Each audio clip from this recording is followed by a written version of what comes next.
अग्निहोत्र में गाय के घी की आहुति दी जाती है। इन सुगंधित पौष्टिक रोगनाशक पदार्थों के अलावा जो पदार्थ होता है वो गाय का घी होता है। गाय का घी रोगनाशक होता है। आपने देखा होगा कि जिस किसी व्यक्ति को किसी जहरीले जंतु ने काट लिया, सांप ने काट लिया, तो उसको गाय का घी पिलाया जाता है, क्योंकि गाय का घी शरीर के जहर को दूर कर देता है, शरीर के विष को दूर कर देता है। सांप के काटे जाने पर व्यक्ति के द्वारा पिया जाने वाला गाय का घी जैसे शरीर के विष को समाप्त कर देता है, ठीक उसी प्रकार अग्नि में समर्पित किया हुआ घी ब्रह्मांड के पर्यावरण को भी शुद्ध कर देता है, ब्रह्मांड के विष को भी समाप्त करने की सामर्थ्य रखता है, क्योंकि अग्नि में डाले जाने से घी की शक्ति अनंत गुणा बढ़ जाती है। इसलिए वैदिक ऋषियों ने विज्ञान का सूत्र दिया, यत् पिंडे तथा ब्रह्मांडे।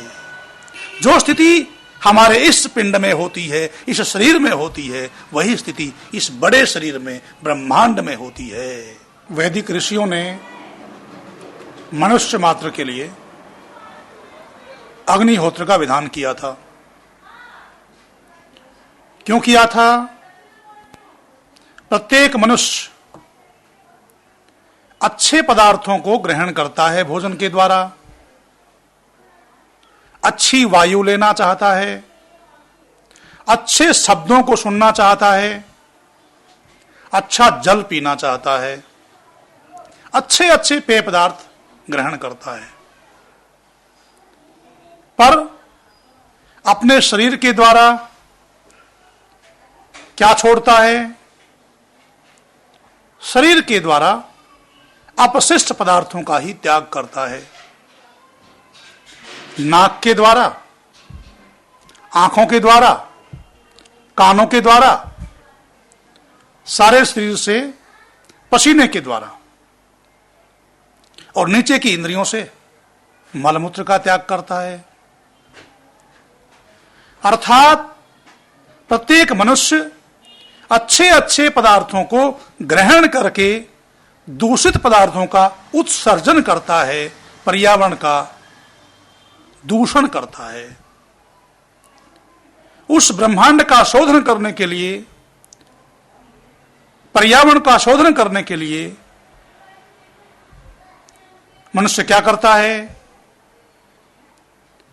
पर्यावरण दूषित न हो, ब्रह्मांड के देव मनुष्य के लिए, प्राणी मात्र के लिए लाभकारी बने रहें, रक्षण करते रहें, पोषण करते रहें, इसलिए वैदिक ऋषियों ने प्रत्येक व्यक्ति के लिए, मानव मात्र के लिए अग्निहोत्र करने का, हवन करने का विधान किया।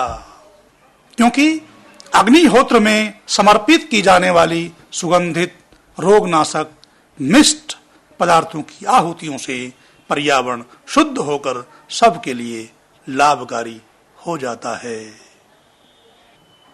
और जब तक वेदों के, वैदिक ऋषियों के इस आदेश के अनुसार पूरी दुनिया में चला जाता रहा, प्रत्येक व्यक्ति अग्निहोत्र हवन करके अपने जीवन की चर्या आरंभ करता रहा, तब तक संसार में सुख का, शांति का साम्राज्य होता रहा। रामायण में आता है कि कभी भी अकाल नहीं पड़ता था, समय पर बरसात होती थी, कभी महामारी नहीं फैलती थी, कभी दुष्काल नहीं होता था, कोई व्यक्ति बीमार नहीं होता था, असमय में बूढ़ा नहीं होता था, पिता के सामने मृत्यु नहीं होती थी। इसका कारण था कि प्रत्येक व्यक्ति ने अपने जीवन में अग्निहोत्र को, हवन को सम्मिलित कर लिया था। प्रत्येक व्यक्ति अनिवार्य रूप से हवन करता था, जिसे देव यज्ञ कहा जाता है। तो पहला यज्ञ तो है ब्रह्म यज्ञ, जिसके द्वारा हम अपने आत्मा की तृप्ति करते हैं, आत्मा को भोजन ग्रहण करवाते हैं। दूसरा है देव यज्ञ, जिसके द्वारा सारे ब्रह्मांड के 32 प्रकार के देवताओं की तृप्ति करते हैं और जितने भी चेतन देव हैं उनकी तृप्ति के लिए विधान किया ऋषियों ने पितृयज्ञ का और बलि वैश्व देव यज्ञ का और अतिथि यज्ञ का। देव यज्ञ का विधान तो किया ब्रह्मांड के 32 प्रकार के जड़ देवों की तृप्ति के लिए। बलि वैश्व देव यज्ञ, पितृयज्ञ और अतिथि यज्ञ का विधान किया गया संसार के चेतन देवों की तृप्ति के लिए। प्रत्येक मनुष्य जो इस दुनिया में पैदा होता है वो 3 ऋणों से युक्त पैदा होता है। प्रत्येक व्यक्ति जो भी इस दुनिया में पैदा होता है 3 ऋणों को लेकर के ही आता है। वैदिक ऋषि कहते हैं ब्रह्मचर्येण ऋषिभ्य यज्ञेन देवेभ्य प्रजया पितृभ्य। ब्रह्मचर्य के द्वारा ज्ञान विज्ञान को प्राप्त करके और ज्ञान विज्ञान प्राप्त करने के बाद उस प्राप्त किए हुए ज्ञान विज्ञान को अन्यों में बांटने से ऋषियों के ऋण से उऋण हुआ जाता है।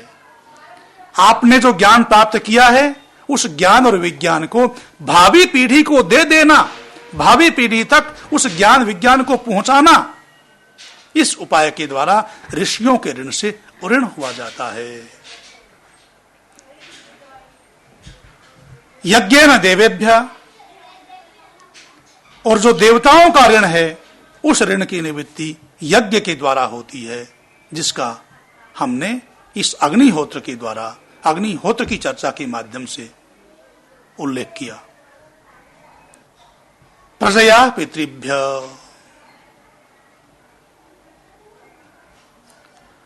पितृऋण की निवृत्ति प्रजा को उत्पन्न करने से होती है, प्रजा का ठीक ठीक पालन करने से होती है।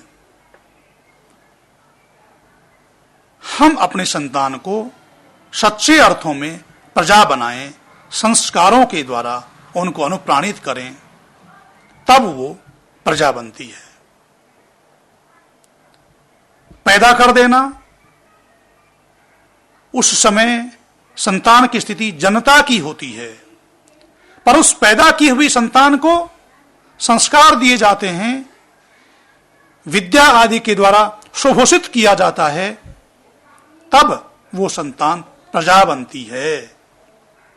तब ऋषि विधान करते हैं प्रजया पितृभ्य, अपने संतान को प्रजा बनाओगे, सुसंतान बनाओगे, तब तुम पिताओं के ऋण से उऋण होगे। और जो हमारे पिता आदि बुजुर्ग हैं उनकी सेवा हम करेंगे, आदर और सत्कार करेंगे, वो भी पितृयज्ञ के अंतर्गत आता है।